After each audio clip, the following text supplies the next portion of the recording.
All right, so you'll see the big difference between what we're doing here and what we do in our regular CAT classes is the number of records that we actually use. Now, for those of you who haven't done Access, what I'm talking about when I say records is the number of, basically the size of the data that we're using. The size of the data that we're using. So if we're looking at a dentist's practice, for example, each patient will have a record. Okay, that's what I'm talking about. And in regular CAT classes and regular exams, you'll usually, in grade 10, they'll usually give you like 30 people at a time to do your calculations on. And in grade 11, that will move on to about 70. And in grade 12, you might get like 150. In the Olympiad, you get like 20,000. Okay, so the techniques that you use on it is completely different because you need completely different techniques to work on data sets that's that big. All right, so what we're going to do is we're going to start with Word. The Word questions are usually not that crazy difficult. It's just you need to know where to go and look for everything. All right. So we're going to have a look at where we find the settings for everything that they usually ask questions about, and then we're going to move on to Excel and onto Access. So what I want you to do is to please open the parent letter document in the folder that that we copied from the public.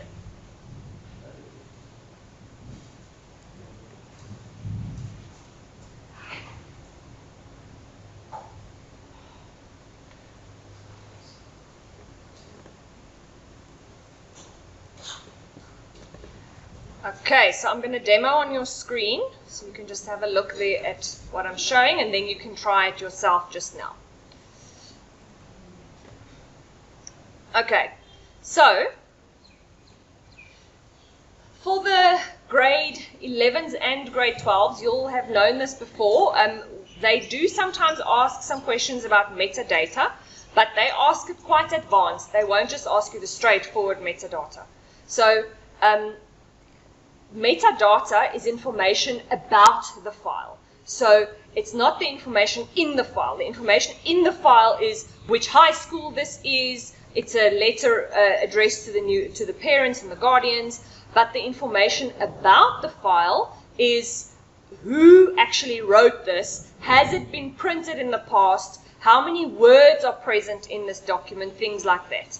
So at the bottom here, you can see I can already see how many words are in this document. You see 2,400. I can see that over there.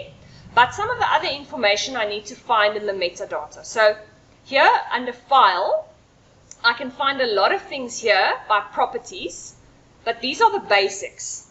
Okay. So if I really want to go and look at hectic stuff, I need to go to Properties, Advanced Properties. And here I can then go and look under Statistics. It sometimes has odd things like how many lines are there in the document, how many characters are there with spaces. So that means literally like today is light. It will be today 5 space is 7 6 7 8. That literally counts every character that you pressed on your keyboard. So they'll ask odd questions like this. Let me just quickly show you, for those of you who have never written this Olympiad, the kind of questions that you can actually expect. So in a CAT exam, they ask you to do things, and then we mark the outcome of what you did. So we'll, for example, ask you to change the font of something. We'll tell you, go and change the font of this and this heading to that size and to that font. Well, I'll just tell you, in an Olympiad, what they do is they ask you, what is the font size of the heading? And then your answer counts the mark. It's not that you actually do the things necessarily. Okay, so then you'll have a document, or we actually write the test on the internet. You'll actually fill in the answer online, and then the answer will be 20. And they'll tell you whether you need to include the measurement unit, points, or not. And usually they'll tell you not to include the measurement unit. And then if you do, it won't actually mark it correct. So then you actually need to listen very carefully. If they tell you don't include the measurement unit, the heading will be size 20. Okay. So they ask you things about the document instead of telling you to perform actions. Alright, so metadata we find here under properties, and by statistics we can find lots of other interesting things. As you can see, this particular document has not been printed. Do you see here? Here I'll actually be able to see on what date it was last printed. So if a student actually told me, ma'am, I brought you a project, or I printed the project, I handed it in, I can actually see whether they're lying if they printed it, if they email it to me. See? Alright, contents over here, custom. This is interesting. One can add custom metadata over here. Which department in the company did something, editor, group, lots of odd things, and then you'll actually see the properties at the bottom here if something like that was present. Okay, so that's the metadata. Next up is find. Find is your best friend. Okay, now regular find, if you just need to find the position of a word or an object or something, you'll just press Control F and then you'll type something like the word parent. Okay, and immediately it tells me there are 7 instances of the word parent. So that could be a question. How many times does the word parent appear in the document? But maybe they are a bit more specific. And they ask, how many times does the word parent, without an S or parental or anything else, how many times does just the word parent appear in the document? And then we need an advanced find. So you can access that from here, advanced find, or you can access that from the top here, advanced find over there. So then we need to go to more and say find whole words only, and then it will only find the instances where parent is by itself. So if we want to count how many of those there are, we'll say highlight all, and it'll tell me there was actually only 1 instance in this case. Okay. All right. Over here we can also do things like match case. Case refers to whether it's uppercase or lowercase. And you can do all funny, odd things like find all word forms where it actually would do, I suppose, probably parents and parental. I haven't actually played with that feature so much, but I guess it can do in English lots of different word forms in for specific words. Prefix and suffix, it's the end or the start of a word, things like that. Okay. Under this section over here, special, we can find special characters such as a tab or a paragraph character or even an M and an N dash. That's like specific kinds of dashes. Okay. And here we can also find odd things like a manual line break or a non-breaking space. There was once a question of which word has a non-breaking space in. And then you can actually go and click, look for the non-breaking space. Let's see, okay, there isn't actually any non-breaking spaces in this document, but it would have found it for me if there were. Okay, in the find and replace dialog box, I can also use go to.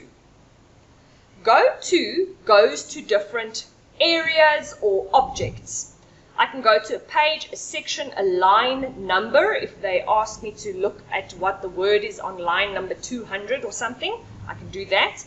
I can go to a bookmark. So I can see there is actually 1 bookmark in this document. That could be a question. What's the name of the bookmark in this document? The name is green. I can go to see if there are any comments. I can move to a footnote, an endnote, table.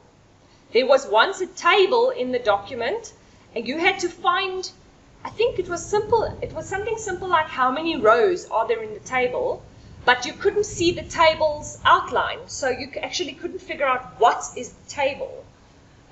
So the way to find it would have been go to table, and it then would jump to the table that is in the document. Okay. So go to is very useful, especially for the grade 8s and grade 11s. Grade 10s and grade 11s. You don't even know what a footnote and endnote and all these things are. You don't need to. If they say, what is the footnote of whatnot, you just go and look here. Jump to the footnote, and then you can see what that is. All right, what they're talking about. Okay, so this is a very useful feature where you can jump to specific things and it'll go to that. So there you go, and it jumps to the table in the document. Another useful thing, do you see my document shows these like dotted lines. It's because my table is set to show the grid lines. So by default, it doesn't show the grid lines. You see? So that in that case, it didn't actually show any grid lines, so you couldn't see where anything is. All right. Next up, so you can also find that over here. Find graphics, tables, equations. Let's see. See there, it actually finds the first graphic in the document, first picture or something. Okay, so that's find and the advanced find. Next up, table properties. If I look at a table, there's quite a lot of questions they can ask about a table, and they do ask that very often. Under Table Tools Layout, you can access the properties of the table. And you can pretty much find anything you need to know over here. You can find if it's been indented, what the text wrapping is, if there is a header row, what the column sizes are, if there's alternative text. So even though you don't necessarily know what all of these things are, if you haven't done that work yet, you can find most of the answers in the properties of the table. Okay, so just as long as you know where to find the things, you can then go and find the answer. So you see what I'm saying about the Olympiad is it's not always about executing something. So it's not like you actually have to know how to work with tables. You just need to know where to find the information about it. See? So, for example, if I click here, it shows me what the height is of this row. See? Right. Now the pictures. Any picture or any graphic will have properties as well. I just want to see if there's another graphic that I can work with. Is this the only one? Okay, that's all right. Not too bad. Let me see over here. So the properties of a graphic I can also access here by going to any of these ribbons. You'll see the groups often has these little arrows pointing on the side. That allows me to access the dialog box of any properties or any object. If I open up that, I can see a lot of extra information, like the height and the width, the position, wrapping of the text, lots of odd little settings that's actually been applied, either manually or automatically. Okay, if I need more properties than that, let me see if I'm going to get that now. I think I need an actual picture. Let me just insert an actual picture here.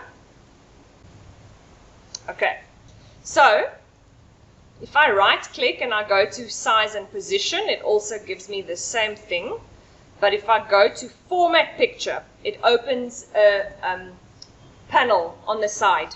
This also has a lot of options and a lot of information over here, where I can go and see if there are any full or line information, if any shadow has been applied. So they can ask, you know, what's the size of the glow that's been applied on the picture? It's a size 18. See, for example. Okay, now one of the coolest things that I can probably show you that will be helpful in almost any circumstance, one of the shortcuts that you have to remember is Shift F1. So I'm going to stop my demo and I want you to try that yourself.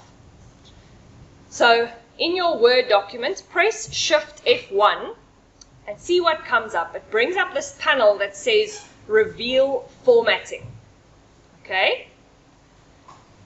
And then click on different sections. So click on an area that has bullets, click on a heading, click on a normal paragraph, and see how this Reveal Formatting panel actually shows you different information. Do you see on the side there? It shows you what formatting has been applied to that section without you needing to know where to go and find all that information. And if you expand the section, you'll see section is collapsed automatically. You have to actually expand section. Then you can even see what the size is of the margins or the paper size, header and footer information, lots of other information you can find there by using the reveal formatting area.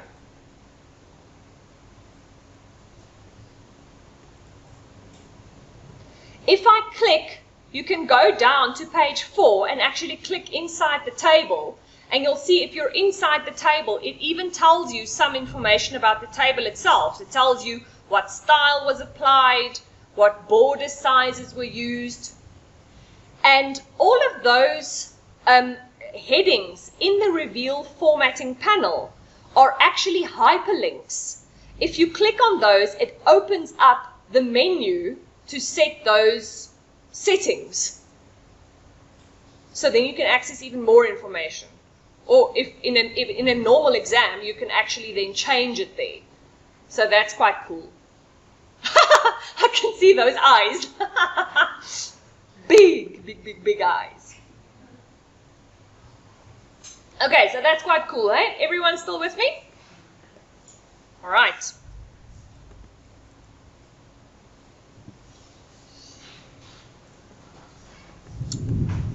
Okay, the next thing I want you to look at is I want you to press, you can close that reveal formatting panel, and I want you to go and stand on the first page right at the top, and I want you to press Alt F9.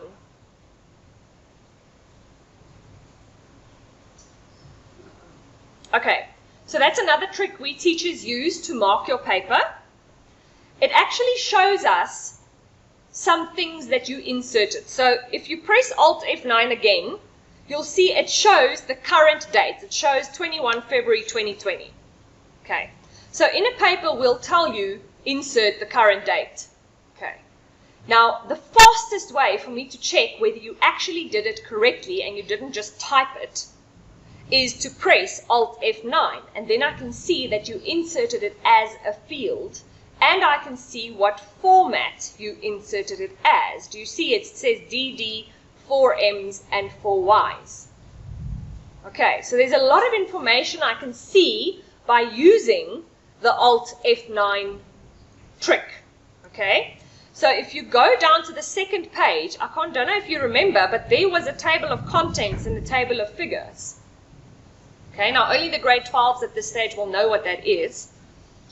But that actually is generated from the styles in the document. So from the headings, it generates the table of contents automatically. So you can switch it off again and just have a look at that. And you'll see it shows me the different headings in the document. Main project, school grounds, flower beds. So those are different levels of headings. Okay? So a quick way for me to see how many levels you've included in your table of contents is by using Alt F9. And I can see in the table of contents, 3 levels were included. 1 to 3. See? All right. Speaking of styles, you can switch Alt F9 off.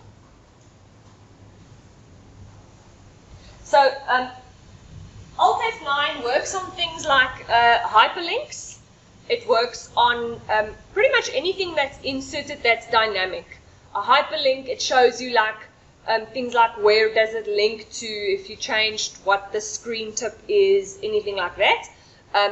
It shows you things about table of contents, table of figures, bibliography, anything like that. If we go to the third page where it says main projects, third page where the heading is main projects, it's in green.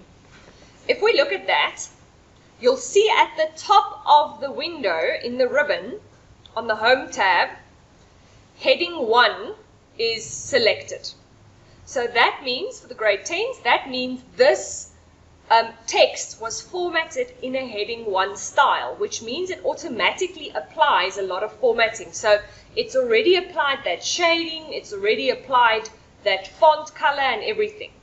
Now, if you right-click on that heading 1 in the Styles panel above the ribbon, you'll see you can choose Modify. So do that for me. Right-click and Modify on heading 1.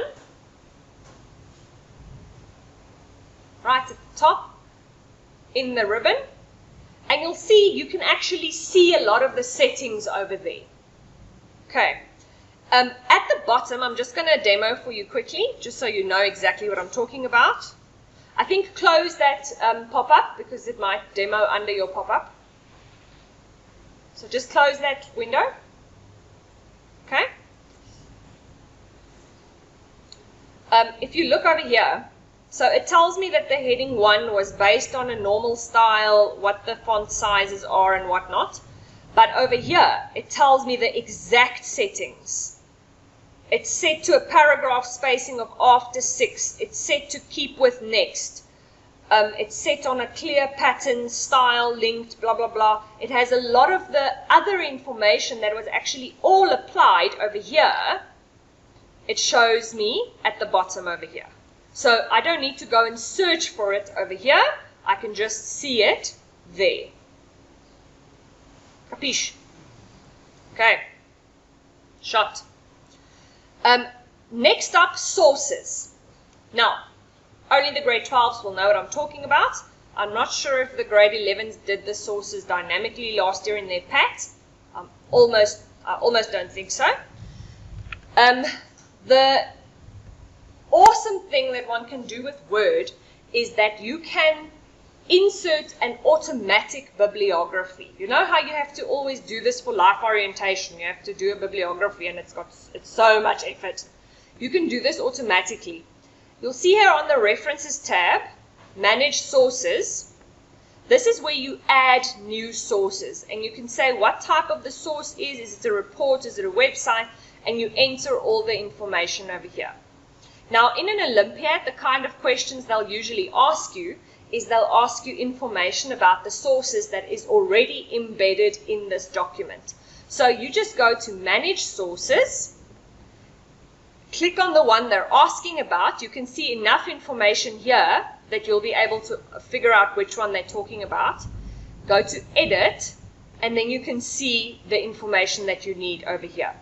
If they're asking about something that you don't see the description of here, they're, for example, asking about a company or a URL or something, and I don't see that here, I can also click on Show All Bibliography Fields, and then I'll see more information at the bottom, and they might have filled something in that actually doesn't display in the collapsed view.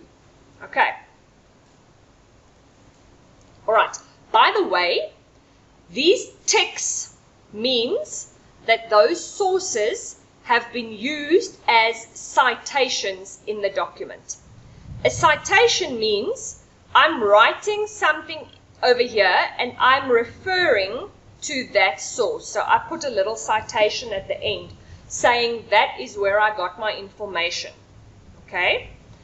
Now, a feasible question would be if they have 5 sources here, they could ask how many of the sources have been used in the document as a citation or something like that. And then you can just see from the ticks how many have actually been cited. So it's possible to add the source because you know you might still use it, but you haven't actually cited it yet. Okay. All right. And then lastly, the only other thing in Word that I wanted to tell you about is that anything you need to know, just go and open dialog boxes as you're looking for it. And check on the tabs. The information is there. But usually the reveal formatting helps you with that, is rather just use that because then it will open the dialog boxes for you. All right. Okay, that's it for Word. What I want you to do is to please have a look, please on the public, go to Olympiads, and I want you to open the 2019 folder and look in round 1, and please open one of those question papers, English or Afrikaans, whichever one you prefer, And I just want you to have a look at the type of questions that's been asked in the past for those, for the word section. And even though we don't really have the time to practice them now, just see if you could, now that we've discussed that, where do you think you would have found this? Okay. Just a quick note before we continue, before you have a look around, just pause a second. Just check very quickly. You'll see all of these folders. If you want to go through this at home, these 4 folders has a thing in that it's called solutions. The solutions is actually a file that shows you the question plus the answer, and it shows you 3 or 4 methods of how to get to that answer. So if you do this, then if you actually go to the effort of going through this document and you practice it that way, then you'll do fantastic. Okay, so that's a very good way to prepare if you have additional time.